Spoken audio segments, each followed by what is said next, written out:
Secunderabad area అంతా కూడా ఈరోజు ఉద్రిక్తత నెలకొంది అని చెప్పుకోవచ్చు. ఎక్కడికక్కడ కూడా మరి తెలంగాణ రాష్ట్ర ప్రభుత్వం అయితే అరెస్టుల పర్వం కొనసాగిస్తూ ఉంది. ఇక్కడ బీఆర్ఎస్ మరి సికింద్రాబాద్ ఏరియాకి సంబంధించి బీఆర్ఎస్ ఎమ్మెల్యే మాత్రం మనతో పాటు ఉన్నారు. మరి పద్మారావు గౌడ్ అడిగి తెలుసుకుందాం. అసలు ఈరోజు ర్యాలీలు చేపడుతూ ఉన్నారు. ఈ ర్యాలీలకు ప్రభుత్వం దిగొస్తుందా, మరి మళ్ళీ ఈ సికింద్రాబాద్ జోన్ అంతా కూడా మల్కాజిగిరి నుంచి సికింద్రాబాద్కు తీసుకొస్తుందా, జిల్లాగా మారుస్తుందా, మరి ఇదంతా కూడా లస్కర్ని జిల్లాగా కావాలి అని పోరాటం చేస్తూ ఉంది బీఆర్ఎస్ ప్రభుత్వం. అడిగి తెలుసుకుందాం. సార్ చెప్పండి సార్.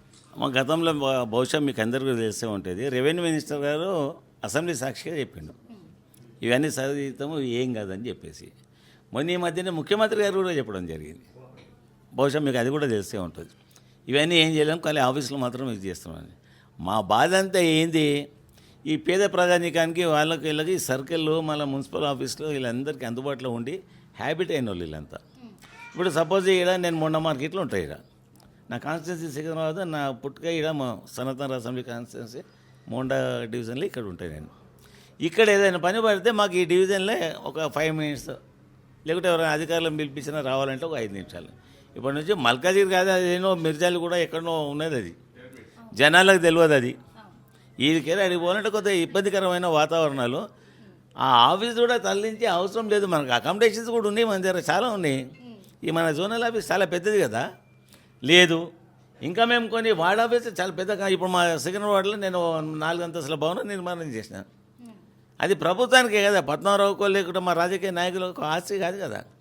పబ్లిక్ ఉండడానికి వార్డ్ ఆఫీస్ అని ఒక 3 floors బిల్డింగ్ కట్టించాను. ఓ మాట వాళ్ళకి తెలుసు, దానికి ఫండ్స్ కూడా మేమే ఇచ్చినాం.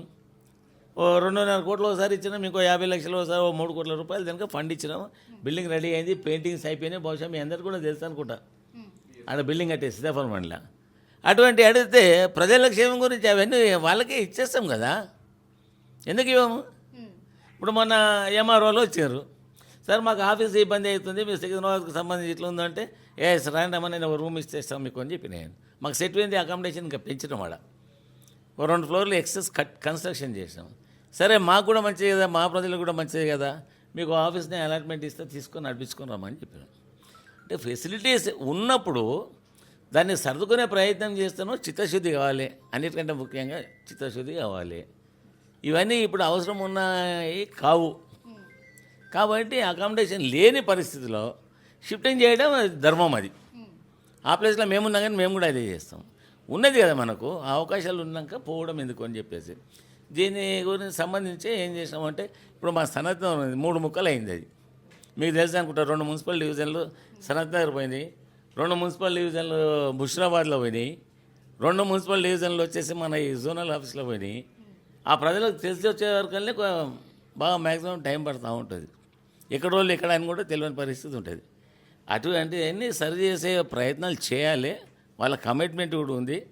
రెవెన్యూ మినిస్టర్ అయిన శ్రీనివాస్ రెడ్డి గారు కూడా అసెంబ్లీలో చెప్పిండు, ఇవన్నీ మేము సరి చేస్తామని చెప్పిండు. సీఎం గారు కూడా మేము ఏం చేయలేదని మొన్న ప్రకటన కూడా ఇచ్చాను అనుకో. 1/2 hour 45 minutes ఆయన ఇంటర్వ్యూ కూడా ఇచ్చిండు ఏం చేయమని. ఇది ఆ భయాందోళనలు ఈరోజైనా కనీసం మీరు ఎటు విధమైన భయం పడే అవసరం లేదు. మీకేమి ఇబ్బంది కలగకుండా ఉన్న చోట్ల మాకు అవకాశాలు లేక మళ్ళీ అవే పెట్టే ప్రయత్నం చేస్తామని చెప్పడం మంచిది. కానీ లేదు ఇది ఏదో మాకు ఏదో ప్రెస్టేజ్ ఇష్యూ, లేకపోతే ప్రభుత్వాలు ఉంటే ప్రజల గురించి కదా దిగొచ్చే, అది లేదు. అంటే మేము అంటున్నాం సరే మేము చేయకుంటే గమనుకుంటారు. రేపు రాబోయే జనరేషన్ మమ్మల్ని కూడా క్షమించదు. అప్పట్లో ఈ నాయకత్వం ఉండగా వీళ్ళంతా ఏం చేస్తున్నారని ప్రశ్నిస్తే జవాబు లేని ప్రశ్న అవుతుంది. అందుగురించే ప్రభుత్వాన్ని కూడా విజ్ఞప్తి చేస్తాను, అవన్నీ విరమించుకొని యాస్టీస్గా ఉన్నాయి చేయండి. మీకు అకామిడేషన్ గిట్ట ఏదైనా ఆఫీస్లో గిట్ట కాకుంటే మాటుంటానికి చెప్పండి, కొన్ని చూపిస్తాం, కన్స్ట్రక్షన్ చేసుకోండి. అయినా బిల్డింగ్స్ కూడా ఉన్నాయి, అవి కూడా ఇస్తాం, దాంట్లో చేసుకోవాలని చెప్పి ఇప్పటికైనా కానీ ఇది విరమించుకుంటే సంతోషంగా ఉంటుంది. మీకు మాకు అందరికి కూడా సంతోషంగా ఇది.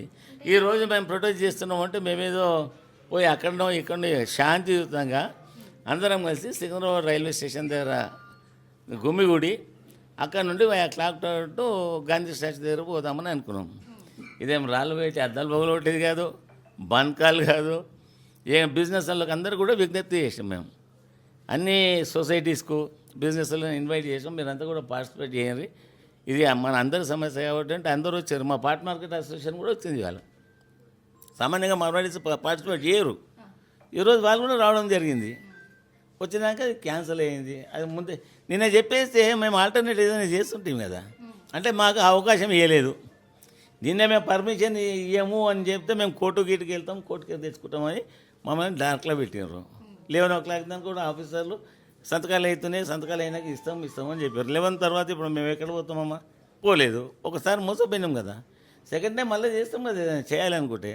అప్పుడు కోర్టు నుంచో వీటి నుంచో పర్మిషన్లు అడ్వాన్స్లు తీసుకొని కూడా చేస్తాం. దీంట్లో కూడా మీ అందరు మీడియా కూడా మాకు సహకరించాలి.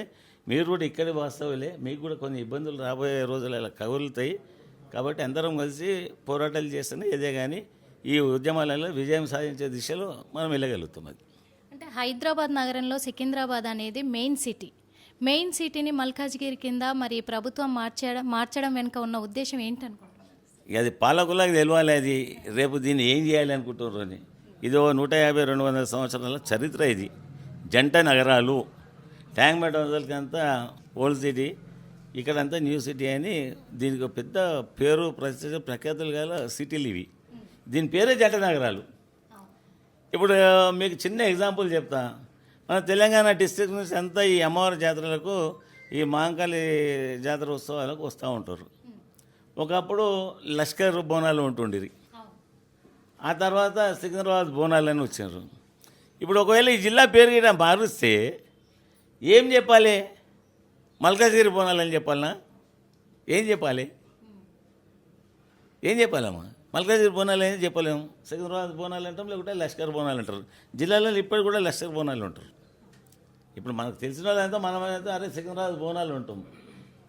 ఇటువంటివన్నీ చేసి ఈ కన్ఫ్యూజన్ చేసేది ఎందుకంటే ప్రజలకు మేలుగా ప్రోగ్రాంలు ఇంకా చాలా ఉన్నాయి. పేద ప్రజలు ఉన్నారు, కొద్ది అవసరాలు ఉన్నారు, బాగా ఉద్యోగాలు లేవు, బిజినెస్ లేవు, రెవెన్యూ అంతా స్టక్ అయిపోయినది ఎక్కడిదక్కడ. వాటిపైన దృష్టి కేంద్రీకరించి ఆ జనానికి వచ్చిన ఇబ్బందులు తొలగించే ప్రయత్నాలు చేస్తే చిరకాలంగా మీరు కూడా ఉంటారేమో. పబ్లిక్ మీ ప్రభుత్వం చేసే మంచి పనుల గిట్ట ఇంప్రెస్ అయింది అనుకో, ఇంకా 10 కాలాల పాటు మీరు ఉంటారేమో. కాకుంటే ఒకవేళ మారే అవకాశాలు కూడా ఉంటాయేమో. రెండే ఉంటాయి కదా, మంచి ఏమంటే చెడు ఉంటుంది. ఇప్పటికైనా మనస్ఫూర్తిగా విజ్ఞప్తి చేస్తాను, ఇటువంటి ఆలోచనలు విరమించుకోవాలి. మాకే కానీ ఇంకేదైనా పొలిటికల్ పార్టీస్ కానీ అవకాశాలు ఇవ్వద్దు. అది చేసేదానిక అక్కడ దానిక దారి చేసే విధంగా ప్రభుత్వం ఈ నిర్ణయాలు తీసుకోవద్దు. మల్కాజ్గిరిని కూడా ఒక పెద్ద సిటీగా మారుద్దామని అభివృద్ధి కార్యక్రమంలో భాగంగానే ఈ ప్రయత్నాలు చేస్తూ ఉంది ప్రభుత్వం అని చెప్పేసి రేవంత్ రెడ్డి అంటున్నారు. మరి దీన్ని బీఆర్ఎస్ అడ్డుకుంటుంది అని చెప్పేసి, అభివృద్ధిని అడ్డుకుంటుంది అని చెప్పేసి చెప్తున్నారు. అభివృద్ధిని ఎవరైనా అడ్డుకుంటారా అమ్మా? ఇది పెట్టేసి అక్కడ మల్కాజ్గిరిని అభివృద్ధి చేస్తే జరగదా? జరుగుతుంది కదా. ఇవ్వండి దానికో 500 కోట్లు ఇవ్వండి మల్కాజ్గిరిని, మంచిగా ఒక గ్లాస్ ఫ్రేమ్ తయారు చేసినట్టు చేయండి. ఇది తీసుకోవాలి అక్కడ పెడితేనే అవుతుందా మల్కాజ్గిరి అభివృద్ధి? అక్కడ అభివృద్ధి చేయాలంటే చాలా ప్రోగ్రామ్స్ ఉన్నాయి, మనం ప్రభుత్వం చాలా చేయగలుగుతుంది. ఇది ఇట్లనే పెట్టేసి అక్కడ కూడా మల్కాజ్గిరిని డెవలప్ చేయండి. డెవలప్ చేస్తామంటే ఎవరు అడుగుకుంటారమ్మా? అడ్డుకొని దాని డెవలప్మెంట్లు కాదు, సిస్టమ్ను డిస్టర్బ్ చేయడం వద్దు అంటున్నాం. అది మేము చెప్పేది. ఈ విషయం పట్ల ఇక్కడ ఈ ఏరియా సికింద్రాబాద్ ఎమ్మెల్యేగా మీ చర్యలు ఎలా ఉండబోతున్నాయి? ఏముంటాయేమో శాంతియుతంగా మేము అడుగుతాము. రేపు ప్రభుత్వం తిరుగుతాం, ముఖ్యమంత్రి గారు కూడా చెప్తాం. మీరు చేసే నిర్ణయాలు తప్పో ఒప్పో మీరు కూడా డిస్కస్ చేయండి. అంటే వన్ సైడ్ ఎవరైనా చెప్తే అవి వినకుని, మీకు కూడా ఈ సికింద్రాబాద్ కల్చర్ బాగా తెలుసు కదా, ఇబ్బంది పెట్టకుండా కన్విన్స్ కానీ ఇది క్యాన్సిల్ చేయాలని రిక్వెస్ట్ చేస్తాం. ఆయన కలుస్తాం. ముఖ్యమంత్రి గారు నిర్ణయం తీసుకోవాలి. ఆయనకు పోయి చెప్పడంలో మాకు కూడా తప్పేముంది? మేము పోతాం, కన్విన్స్ చేసే ప్రయత్నం చేస్తాం. వినరా వాళ్ళ విఘ్నతగా వదిలేస్తాం, కానీ మా వంతు ప్రయత్నం మాత్రం చేస్తాం. చివరిగా ఒక విషయం సార్, ఎందుకంటే సికింద్రాబాద్ ఏరియాలోనే సికింద్రాబాద్ సిటీయే పెద్ద కాన్స్టిట్యున్సీ, అందులో మీరు ఎమ్మెల్యే, మీరు చాలా అనుభవస్తులు. ఫ్యూచర్ సిటీ గురించి ఇక ఫ్యూచర్ సిటీ గురించి అంటే ఎందుకు చెప్పాలమ్మా? ఇక దాంట్లో మమ్మల్ని ఎందుకు ఇది చేస్తారు? ఈ సిటీ ఎక్కడిదానిక లేదమ్మా. ఫ్యూచర్ సిటీ ఏంది అసలు అర్థమైతే లేదు. దీంట్లో రాజకీయంగా కొన్ని ఉంటాయమ్మా, అని నేను చెప్పడం భావ్యం కాదు. అది సికింద్రాబాద్ ఉన్నది. ఇక్కడ 4 దిశల ఈ సిటీ పోయిందమ్మా.